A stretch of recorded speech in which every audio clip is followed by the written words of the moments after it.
In a recent event hosted by TED, where the Shell company had a representative supposedly talking about the cleaner future, was actually confronted, and let's watch this little clip. No matter what he says today, remember, Shell has spent millions covering up the warnings from climate scientists, bribing politicians and even paying soldiers to kill Nigerian activists fighting against them. All whilst rebranding to make it look as though they care and that they have the intention of changing. Disproportionately, in the global south, so many people are already dying due to issues related to the climate crisis, such as pollution, extreme heat, and weather-related disasters. This is not an abstract issue, and you are directly responsible for those deaths. Lauren, do you seriously, I'm just getting to my question now. So my question is, on the back of that, it's a yes or no question.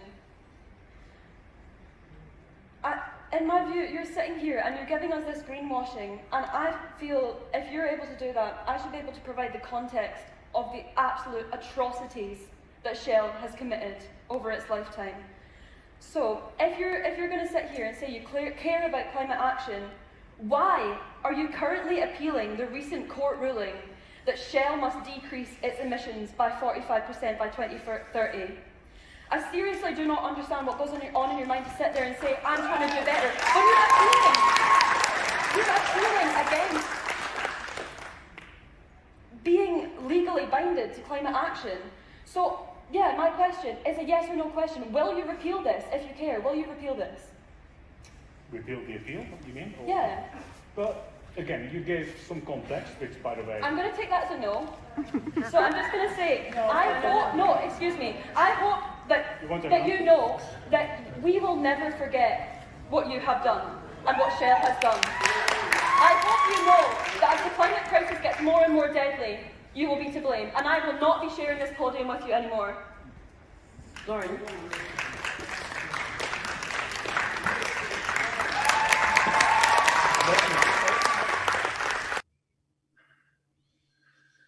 Yeah, quite event there.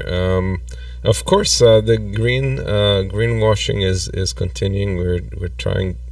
We're being told that there's this or that technology, and that of course the oil companies are all for a better future. But in effect, they're doing everything opposing it without any shame, and this is allowed to happen. So unless this stops being acceptable, we're gonna be doomed.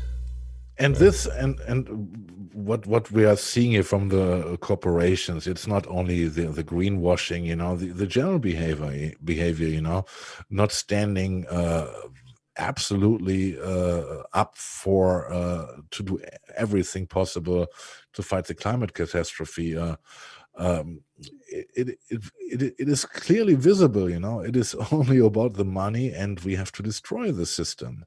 It is asking these people to do anything is not going to ever make any progress. No, absolutely not. Do you know this is part of the big money they are getting? The next minute after the show is over, they are going down to their limousines. They are getting driven to their big mansions. And they're saying, "Okay, I did my day work, and that's it." And this is only stunts. This is bullshit. Asking them to stop is not going to cut it.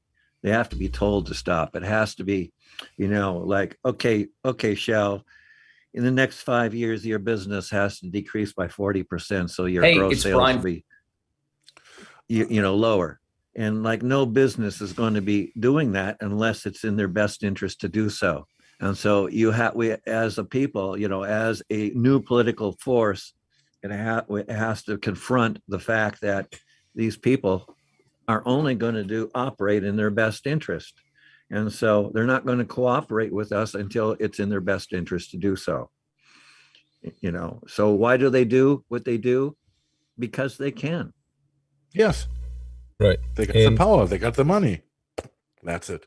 And Gene, the individual that stood up there was one of the presenters, Lauren from Ed Stopcampo, and she was calling out on Shell's CEO Ben van der Bruygen. So, and I don't want to be too drastic here, you know, but if you're looking at this, you know, and if you're looking how unmoved and obviously bored those two guys are, you know, listening to the woman, but not really caring about what she has to say, I can imagine that this at a certain point would lead to something like a green army faction, you know, like terrorists, you know, that we're going to see that we're going to see anti-climate terrorist attacks, if you want, so, you know, that the people feel, you know, talking does lead nowhere, you know, and the water is rising, the icebergs are melting, the droughts are hitting, the forests are burning. So I think there's a possible point where it gets how do you say it, done with force, you know. And meanwhile they're getting away with corruption to unprecedented levels, where they're corrupting our legal system, especially in the US. And if in the US, you can imagine what it is like in other countries that don't have this system in place, or where money goes much further. But in the US, we have the Steven Donziger case where the corporations have, like ExxonMobil in particular has taken on the entire court system, the legal system, to exact revenge on a attorney that was successful in going after them for atrocities that they have committed. Chevron, correct? Atrocities that they have committed in South America. So, yeah, it's not a good place we're in, and we need to keep fighting this. Yeah. Definitely. And I shouldn't say Chevron it was, I should say Chevron it is, because that's very much ongoing. And that Steven Donziger has been covered quite a bit in the last few weeks, and that's a good thing. But yeah, he's just the tip of the iceberg. Yes, yeah.